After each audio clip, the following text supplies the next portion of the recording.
पितृपक्ष शुरू हो रहा है 17 सितंबर 2024 से लेके 2 अक्टूबर 2024 तक। ये वीडियो में इसलिए बने रही क्योंकि हम आज बहुत सारी चीजें पितृपक्ष में क्या करना चाहिए और क्या नहीं करना चाहिए, और सबसे बड़ी बात जो है, जो मुख्य उपाय जो है इस पितृपक्ष में कौन से करने चाहिए। कहते हैं अगर हमारे पितृ खुश है ना, तो जिंदगी में हमें किसी भी चीज का डर नहीं करना चाहिए। जैसे आपके माँ बाप अगर आपके लिए पहले से ही काफी सारी चीजें बना के रख चुके हैं, तो आपको उसका बनाने का कोई भी डर या कोई भी भय नहीं होगा।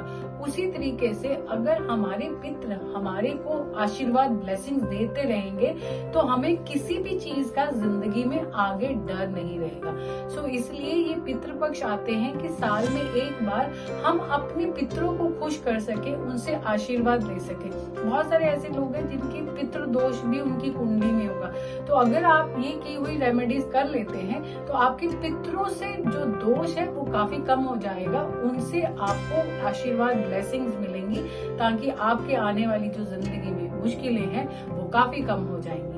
चलिए फिर इस वीडियो को आगे बढ़ाते हैं। सबसे पहले तो मैं आपको ये बता दूं कि आप मेरे YouTube चैनल को जरूर सब्सक्राइब कर लीजिए, ताकि अगली वीडियो को आप पहले ही देख सके। पितृपक्ष में हमें क्या नहीं करना चाहिए, हमें नए कपड़े या नई चीजें या नया काम नहीं शुरू करना चाहिए, और अगर हो सके तो इस पितृपक्ष में कुछ ऐसी चीजें हैं जो खान पान में भी नहीं इस्तेमाल करनी चाहिए। सबसे पहले तो आप इस पितृपक्ष में चने की दाल का इस्तेमाल करना वर्जित कर दीजिए। दूसरा, आप इस पितृपक्ष के अंदर आप बेसन का और नारियल का इस्तेमाल करना वर्जित कर दीजिए। तीसरा, आप अपने इस पितृपक्ष में हल्दी को खरीदना नहीं, मतलब इस्तेमाल कर सकते हैं पर खरीदना नहीं। आप नई हल्दी का पैकेट मत खरीदिए। इस पितृपक्ष में आपको चने की दाल के साथ साथ चने का आटा भी इस्तेमाल नहीं करना चाहिए। इस पितृपक्ष के अंदर आपको सरसों के तेल का इस्तेमाल कर सकते हैं, पर आप सरसों के तेल को नया ना खरीदिए। इसी के साथ आप सरसों का साग जो इसकी सब्जी बनाते हैं उसको थोड़ा वर्जित करिए। इसके साथ साथ आप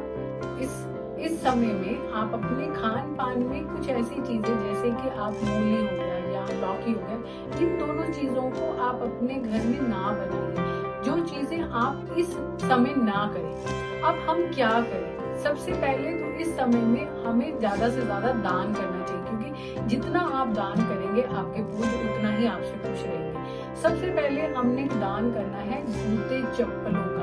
अगर आपका शनि खराब है तो जूते चप्पल का दान इस पितृपक्ष में अगर आप करते हैं तो आपका शनि बड़ा बलवान हो जाएगा, क्योंकि ये साल भी शनि का है। तो इस पीरियड ऑफ टाइम में आप जूते चप्पल का दान कर सकते हैं। दूसरा, अगर आपने दान करना है तो आप इस समय में ज्यादा से ज्यादा कोशिश करिए आप ग्रीन सब्जियों का दान करिए, हरी सब्जियों का दान करिए। वो आपके लिए, आंखों के लिए, और उसके साथ साथ अगर आप उसका दान करते हैं तो आपका बुध बड़ा शुभ हो जाएगा इस पीरियड ऑफ टाइम।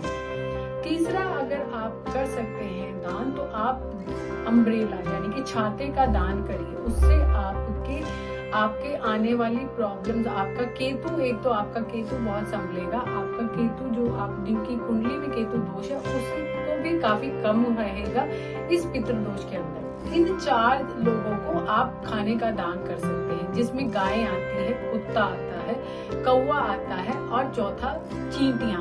इनको रेगुलरली अगर आप दान कर रहे हैं, खाना दान कर रहे हैं या कुछ भी चीजें दे रहे हैं, तो ये आपके लिए बड़ा ही शुभ रहेगा। अगर आपका चंद्रमा खराब है या आपका सूर्य खराब है तो आप चांदी और सोने का दान कर सकते हैं आपके घर आए ब्राह्मण के। इससे आपका जो चंद्रमा है वो काफी स्ट्रॉन्ग होगा और आपका सूर्य भी काफी स्ट्रॉन्ग होगा। इसके साथ साथ आप इस पीरियड ऑफ टाइम में आप गौदान का भी, जो जिसको बोला जाता है महादान, वो भी आप कर सकते हैं। इससे आप अपने घर के आने वाली पीढ़ियों को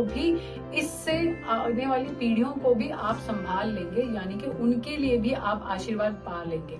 और लास्ट में आता है अन्न का दान। अन्न का दान आपकी जिंदगी में आने वाले हर वो कष्ट को दूर करता है जब आप अन्न का दान इस पीरियड ऑफ टाइम में करते हैं। ये चीजें आपको करनी है इस पीरियड ऑफ टाइम में, इन श्राद्ध में। सबसे पहले जो रेमेडी आपने करनी है, आपने करना है एक गिलास पानी का लेना है, उसको अपने घर के किचन के साउथ में रख देना है। और अगले दिन सुबह उठ के उसको अपने घर के बाहर दहलीज पर उसको छिड़काव कर देना। कहते हैं कि जब हमारे जो पितृ होते हैं वो हमारे घर की दहलीज पर बैठे होते हैं और हमारी हर वो चीज को देख रहे होते हैं, इसलिए आज जब आप इन पितृ पक्ष में आप ये रेमेडी को कर रहे होंगे तो आपके पितृ बहुत खुश हो जाएंगे, वो आपको ब्लेसिंग देंगे, आपको आशीर्वाद देंगे। दूसरी सबसे इम्पोर्टेंट जो रेमेडी आपको इस पितृ पक्ष में करनी है, आप इसको रोज भी कर सकते हैं और नहीं हो सकता तो आप पहले और आखिर के जो दिन है उनमें जरूर करिए। आपको 4 आटे के दिए बनाने हैं, उसके अंदर तिल, काले तिल और सरसों का तेल डाल के ये दियों को अपने घर के मेन डोर पे जलाना है, पहले श्राद्ध वाले दिन और अगले लास्ट वाले यानी कि 2 अक्टूबर को भी कर सकते। इससे आपके पहले जब आप करते हैं तो इससे आप अपने पितरों को अपने घर के अंदर इनवाइट कर रहे हैं, बुला रहे हैं, ताकि आप उनकी आवभगत कर सकें और जिससे वो आपसे खुश हो सके और आपको आशीर्वाद दे सके। जो लास्ट वाला होता है उसमें आप ये बोल रहे हैं कि आपकी जितनी भी सेवा आपने उनकी करी, वो आपको इस बदले में अपने आशीर्वाद दें और वो खुश रहें, ताकि आपको वो आशीर्वाद के बदले में बहुत सारी खुशियां दे सके।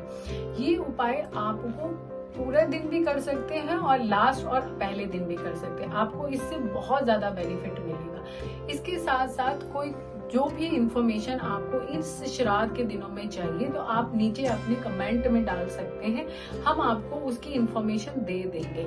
इसी के साथ ये वीडियो को खत्म करने से पहले आपको यही कहूंगी कि मेरे चैनल को जरूर सब्सक्राइब कर लीजिए और बेल आइकन को जरूर प्रेस कर दीजिए।